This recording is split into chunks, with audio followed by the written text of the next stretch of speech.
And like I said, it's not going to be easy the first time, but if you're seeing this video, that just goes to show that something is pulling you towards a fast, something is pulling you towards having a successful fast. And so you have to show yourself grace.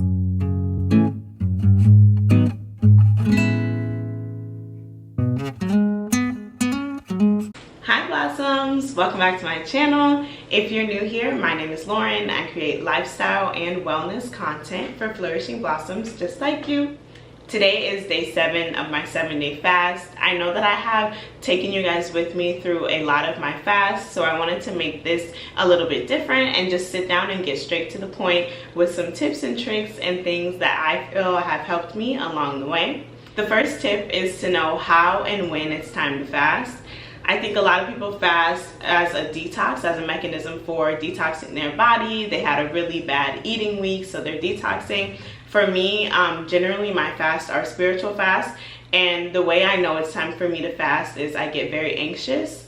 I start to feel a lot of pressure on me. I start to feel like I'm not in control, like I'm losing control, but I'm also trying to hold control at the same time. I start to trip about my future a lot, and I just feel very distant from God. And so in those times when I'm having those feelings, I'm like, yeah, I just need to get rid of everything that is self-serving. I just need to get rid of everything that is a distraction. So it's really important to just know the signs within yourself that show you that it's time to fast, and also the signs that show you it's not time to fast, right? For women, if you're on your period, or just in general, if you're not in the best mind state and you don't feel enthusiastic about your fast, it's probably not the best time to fast. And I believe that knowing the reason why you're fasting helps push you through the entire fast. So if you don't have a good reason why you're fasting, you're not going to be able to have a successful fast. That's number 1, is to know when and why it's time to fast.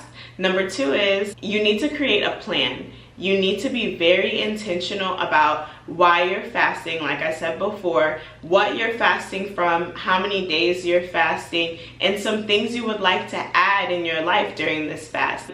When it comes to number 2 and being intentional, I think it's really important that you write it out. So me, I write down, okay, can you guys see? This is what mine looks like. So I write the date on top, the 23rd through the 30th, 2023 fast. And then I write my intentions. So I do a few sentences from here to here about what my intentions are. I do what I'm fasting from. So this time it was unnatural sugars, bread, meat, dairy, social medias, including Twitter, TikTok, Instagram, and negative self-talk and future tripping. And then I write in what spiritual practices I'm adding. And if you can see, I add check marks. I didn't do it the last few days, but I add check marks to the things that I'm adding to my spiritual practice. Because of the fact that my fasts are typically spiritual, I like to add in new spiritual practices that I know I've been slacking on in order to get closer with God, bring myself out of this fast-paced mindset, and really just relax, really. And so I was waking up earlier, reading 10 pages of a nonfiction book, 30-minute walks in nature, and then I was either meditating, going to the gym, doing yoga, or doing Pilates. And so also I think it's helpful to have a quote of the week. And so my quote of the week was, "You can be still and still moving." And that was very, very helpful throughout the course of my fast. So just an added tip within creating the plan, I think you should have a mantra or a quote that you can stick by. So yeah, this part is very important to me. Having a plan, if you're a person who likes digital stuff, I think you can find them online. But I think it's really helpful to be able to look at it every day. Hang it in your room. I had mine over here on my whiteboard, and every day I could check off like, okay, it's keeping me on track. And I think we all need that kind of structure, especially during a fast. Okay, so the next one is to track your food and create some type of food diary for every day. Here's mine that I had. This is the one that I was using for this fast, and it pretty much just tracks everything that I ate. I wrote down everything at the end of the day that I ate. One day I had a protein shake, grapes, watermelon, carrots, and hummus. One day I had guacamole, grapes, apples, a salad. It just helps to kind of motivate me, right? Like if I knew, okay, day one I was doing good, all I had was tea, apples, cucumbers, and oranges, the next day I'm gonna try to one up that, right? And I'm just gonna try to go as hard as possible and really stick to it, because I know that I'm gonna, at the end of the day, write it down. And also it helps to pick up on trends, right? Like I ate like 19 apples, I'm not lying, within the last 7 days. That's dramatic. I think though I really ate like 12. And so it just shows me like, okay, on my next fast, apples are really filling to me. They help me a lot.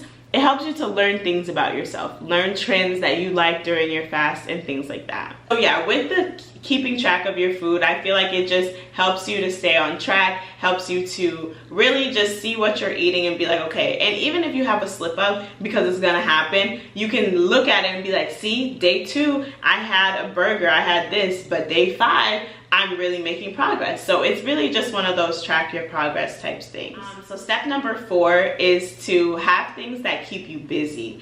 Because a lot of times we literally eat because we're bored. I found that out a lot in this fast. I've noticed it in other fasts, but I was really fired up, I feel like, about my past few fasts. This one, it was just like, okay, I need to fast, let's figure it out. And when I would find myself at home, I would just open up the fridge. And it's like, why are you opening the fridge? You're not even hungry. You're just doing it out of habit, right? And I think a lot of times we are literally eating out of habit. And within that is also being able to recognize your triggers though. Like if your friends are the people that keep you busy, but they're also the people that's like, hey, let's go to the bar, let's get wings, let's do that.